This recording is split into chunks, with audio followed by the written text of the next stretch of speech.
2000 EST OCOEE. A little bit about me. I was born and raised in Salisbury, North Carolina. I was a product of Overton, Knox Middle School, as well as Salisbury High School. Got a scholarship to play at the University of North Carolina at Chapel Hill, where I played football and also ran track. Years after that, I was able to be selected to play for the New York Jets. And later on, I played in Canada, played in the Canadian Football League. I was born and raised Salisbury, played football, basketball, baseball throughout my childhood. Got a college scholarship to play football at the University of Charleston in West Virginia.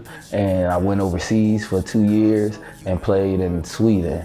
The community itself was a huge supporter to us. The community did so much for me. I felt that it was only right to give back what I have learned. So for me, it's like I wanted to be everything that my mentors was, plus more. A lot of these kids have backgrounds that are less than ideal. We understand that. And the next generation, the idea is to expose them to what's truly inside of them, the things that make them uniquely them, the things that other people and maybe them themselves don't even see. We're trying to use avenues such as field trips, college tours, academics. Most of them are making incredible progress. And the most gratifying thing is when they bring in their school report cards and they have risen up a grade or done better than they did the last time. And we've taught them that even if they want to be an NFL athlete, they still have to do well in school, and it's something to be honored. I didn't have exposure to college athletes until I became a college athlete. These kids are exposed to collegiate athletes all the time. They go to the games. People don't realize how important seeing something is. If you don't see success, how can you mimic something that you've never seen? John, Chelsea, and I, as we were able to play collegiate sports at the highest level, which also came with collegiate training.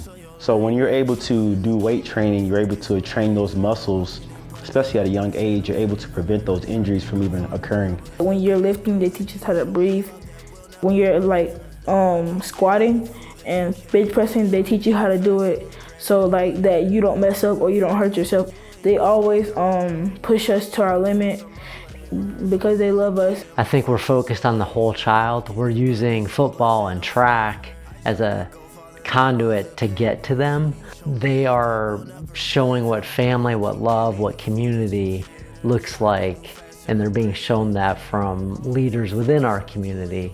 That coach instills stuff in you that prepare you for the real world. And being a part of a team helps prepare you for being part of a bigger team in life.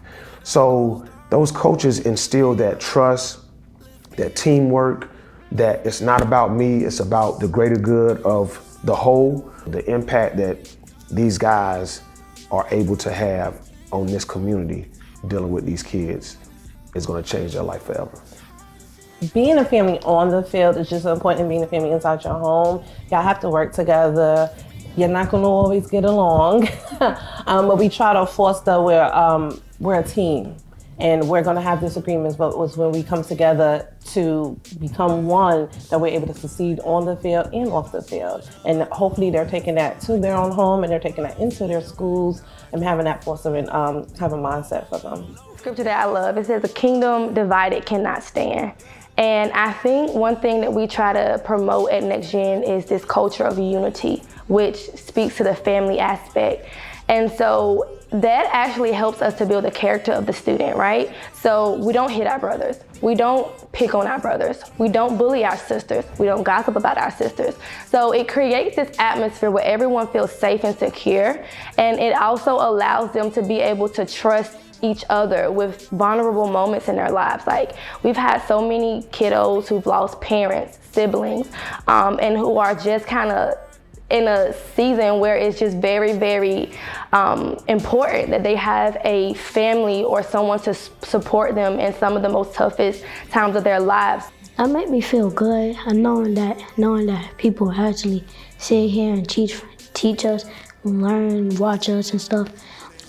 That tells us that people have really cared about us and show us show us love. Where we remind them of their value and their worth in God's eyes, and we talk about gratitude, and we talk about different words. We teach them scriptures, and they leave that circle time knowing that they're valued and that they're loved. You want to leave your kids in good care, and it be an extension of home. So that's definitely, I think, what we found here.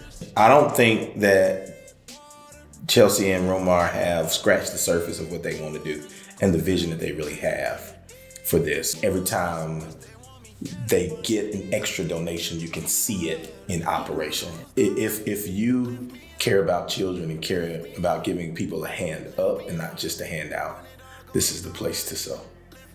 And I really, hope people can understand that they're doing it from their heart. They're doing it because they genuinely love their city. Just being from Salisbury just means something.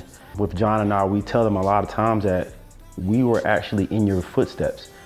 We rode our bikes on the same streets y'all did.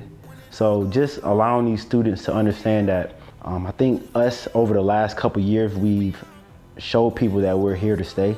It's not just about us, it's going the extra mile for the students that may have or may not have. The community embracing us for this new journey of what we're doing, I think is phenomenal.